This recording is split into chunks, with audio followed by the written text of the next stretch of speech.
안녕하십니까. 이슈 포커스 시간입니다. 먼저 두 가지 팩트를 말씀드려 보겠습니다.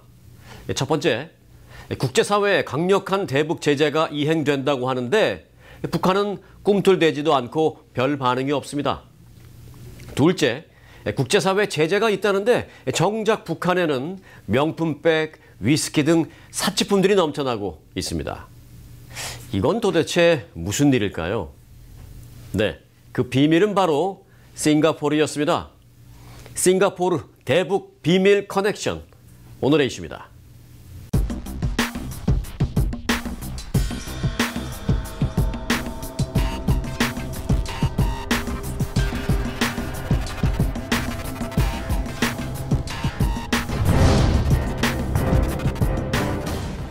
네, 주영석 기자 함께했습니다. 안녕하십니까? 안녕하십니까? 네, 아니 북한에 이런 사치품들이 있다는 거 뭐 잘 이해가 안 되는데 어떤 것들이 있는 거예요? 우리가 뭐 이름만 되면 알만한 너무나 유명한 그 명품들이 많습니다. 네. 대표적으로 핸드백, 여성들 핸드백 중에 가장 유명하다는 뭐 샤넬, 루이비통, 구찌 뭐 이런 것들이 있고요. 야, 그건 뭐 여기서도 그렇고 한국에서도 강남에 부자들 막 사고 그런 거 아니에요? 그렇죠. 또 양주에서도 우리가 마시고 싶은 뭐 조니 워커라든가 그런 다양한 또 이 명품 브랜드의 그런 양주들도 있고 또 뭐 몽블랑 뭐 그런 것들. 그래서 이 참 다양한 종류의 그런 명품들이 북한에는 지금 있는 것으로 이렇게 나타났는데. 아니 그게 북한에 어떻게 들어갈 수 있죠, 그런 게? 그게 원래 안 되잖아요. 안 되는 거죠. 왜냐하면 아시다시피 지금 유엔 제재가 실행 중이지 않습니까? 그래서 이 북한에서 만든 제품이 아니라 해외 유수의 그런 그 명품들이기 때문에 결국 세계 나라에서 거래를 통해서 들어왔다는 얘기인데 그거 자체가 불법인 거죠.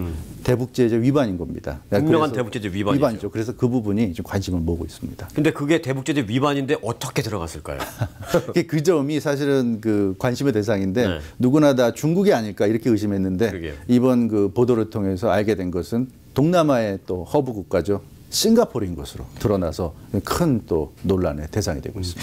싱가포르라면 우리가 좀 깨끗한 나라. 네. 거리에서 침만 뱉어도 막 잡아가서 태형을 하고 막 그런 법을 잘 지키는 나라라고 생각했는데 그런 차원에서 보면 좀 배신감도 느낄 만하긴 한데요. 그렇습니다. 도대체 싱가포르와 북한 뭐가 있는 겁니까? 그 싱가포르와 북한의 관계를 커넥션이라고 하는데 비밀 커넥션, 비밀이 추가돼서 비밀 커넥션이라고 합니다.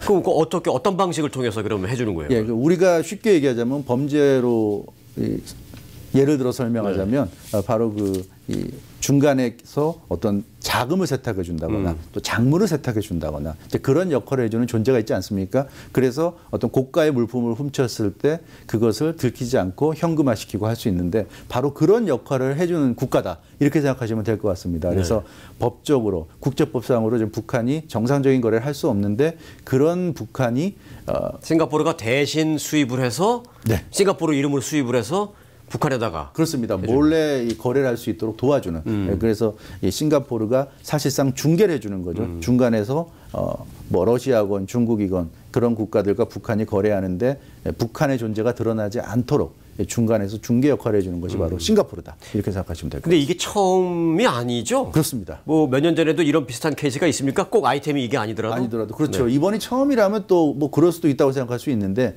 과거에도 있었기 때문에 이게 단순히 우연이 아니다 이런 얘기인데 과거에 가장 대표적인 것이 그 2013년에 있었던 일입니다. 북한 선박 청천강호가 쿠바에서 무기 밀매를 시도하다가 적발된 적이 있죠. 네. 라디오 코리아도 보도해드린 기억이 나는데 당시 그 청천강호에는 미그 21 전투기 2대 또 관련된 여러 가지 부품들 그리고 뭐 미사일 레이더 시스템 등이 산적해 있었고 그것을 가지고 쿠바와 무기 밀매를 하기 위해서 파나마 운하 쪽에 있다가 적발이 됐었습니다. 맞습니다. 네. 예, 그런데 그 당시 이제 드러났던 것이 북한이 싱가포르 회사를 이용했다는 것이었죠. 당시 그 싱가포르의 침포시핑이라는 회사를 이용했는데 이 상선이죠. 상선이죠. 네, 네. 침포시핑이 환적이라든가 여러 가지 그 북한이 무기 밀매하는 데 있어서 필요한 그런 그 사항들을 도와줬습니다. 그러니까 아시다시피 그 2013년 때도 북한은 이미 그 유엔 제재를 받고 있던 때였고요. 이런 식으로 거래할 수 없는 국가였는데 싱가포르 회사의 도움을 받아서 이런 식의 거래를 하다가 결국 막판에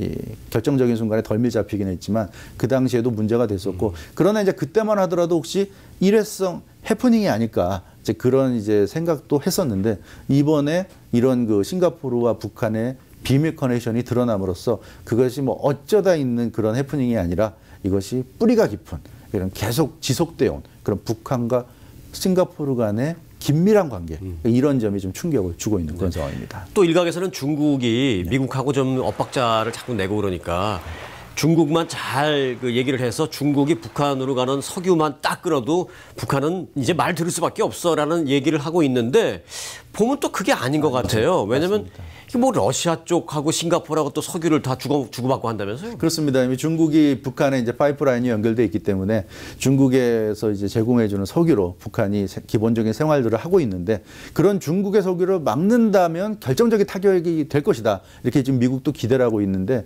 지금 이 싱가포르 사례를 보면 말씀하신 대로 그렇지 않을 수도 있다는 가능성이 나옵니다. 이게 무슨 얘기냐면 러시아산 석유를 북한이 들여오는데 그 과정에도 싱가포르가 개입한 거죠. 그러니까 지금 북한이 러시아와 직접 거래를 하게 되면 그 유엔 그 제재 위반이기 때문에 러시아도 좀 부담스럽고 따라서 북한이 러시아와 거래하기 전에 싱가포르 회사와 계약을 맺는 거죠. 그렇게 계약을 맺은 싱가포르 회사가 러시아와 이 석유 수입 계약을 맺는 겁니다. 그렇게 되면 명목상으로는 러시아와 싱가포르 간의 관계고 계약인데 그 싱가포르가 또 사실은 그 뒤에 싱가포르 회사 뒤에 북한이라는 존재가 숨어 있기 때문에 실질적으로는 북한이 러시아산 석유를 수입하는 거죠. 이런 식의 이 중간자 역할을 해줌으로써 싱가포르가 북한이 필요한 그런 그 뭐 물품이라든가 아주 기묘한 석유라든가 이런 것들을 제재 속에서도 아무런 어려움 없이 공급받을 수 있는 결정적인 역할을 중간에서 해주고 있다. 그런 점에서 싱가포르 존재가 북한에서는 굉장히 중요한 그런 존재라고 할 수가 있겠습니다. 지금 사실 이거를 우리가 좀 더 일찍 알았어야 돼요. 왜냐하면 싱가포르가 북한과의 교역에 있을 때 북한으로 수출하는 건 사실은 아이템이 거의 뻔하거든요. 그렇죠. 종이류 뭐 이런 것들이었거든요. 그리고 북한에서는 싱가포르에 수출하는 게 무슨 인삼 이런 거였는데 갑자기 느닷없이 사치품 또는 석유까지 들어간다면 분명히 의심을 해봤어야 되는데 생각을 해보면 우리도 싱가포르에 대해서 놓쳤던 것들이 있었던 것 같아요. 전에 그 싱가포르에서 무슨 에릭 클랩튼 공연인가 뭐 그렇습니다. 있었죠. 네, 그때 그런 그때도 사실 북한과 이 싱가포르 커넥션이 작동을 했었습니다.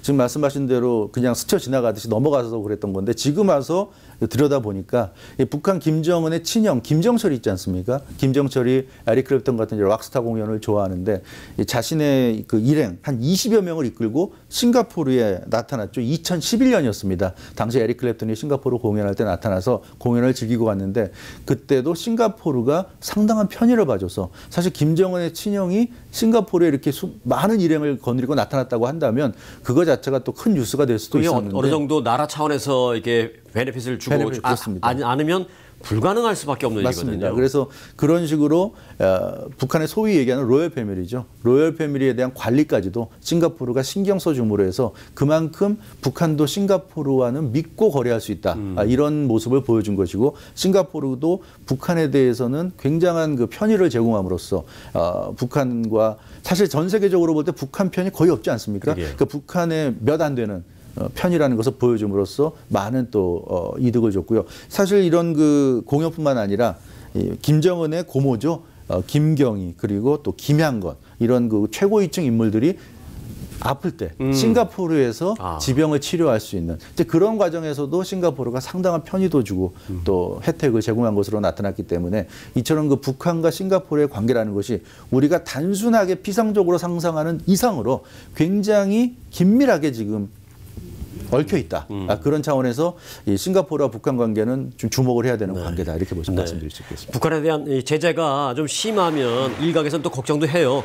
너무 그 쥐를 구석으로 몰면 뭐 쥐가 고양이를 문다 뭐 이런 말이 있지 않느냐라고 걱정도 해요. 뭐 일견 맞는 말씀이긴 한데 지금은 그게 아니라 구석으로 몰라고 하는데 워낙 도망갈 수 있는 구멍이 많아. 이런 식으로 한다면 자, 그러면 이 문제는 어떻게 해야 되겠습니까? 그래서 지금 말씀하신 대로 도망갈 수 있는 구멍을 막아야 되겠죠. 네. 아무리 쥐가 궁지에 몰려서 고양이를 물 가능성이 있다 하더라도 일단 쥐를 잡기 위해서는 궁지로 몰긴 몰아야 그렇죠. 됩니다. 네. 그리고 나서 물리지 않도록 잘 해야 되겠지만 일단 중요한 건 궁지로 모는데 지금 몰리지 않는다는 거죠. 네. 왜 안 몰릴까? 궁지에 몬 것 같은데. 구멍이 많이 뚫려 있으니까. 근데 이제 알고 봤더니 구멍이 뚫려 있는 거죠. 대표적인 게 이제 중국인 줄 알았더니 싱가포르라는 또 다른 구멍이 있었던 겁니다. 그래서 중국이라는 구멍만 막는다고 해결되지 않는다.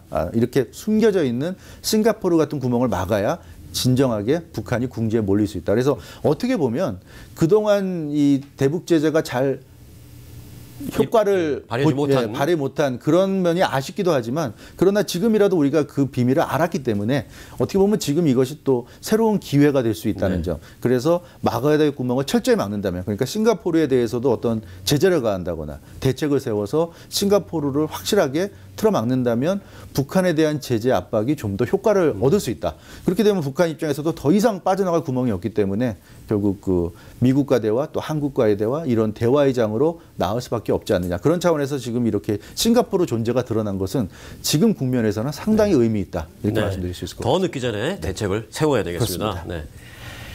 북한은 싱가포르의 독립 초기부터 사실 적극적으로 진출해서요. 한국보다 앞선 1968년 싱가포르의 통상대표부를 설치했습니다. 우리의 생각보다 싱가포르와 북한의 관계가 사실 훨씬 더 끈끈할 수 있는 그런 대목입니다. EEJ라고 하죠. 한 나라를 이용해서 다른 나라를 제압한다라는 의미로 옛날 중국 본토 국가들이 주변 국가들을 제압할 때 사용하던 전략입니다. 이제는 EEJ가 아니라 이싱제북, 싱가포르를 이용해서 북한을 통제하는 방안을 강구해야 할 때입니다. 주영석 기자 오늘 수고 많았습니다. 네, 여러분 고맙습니다.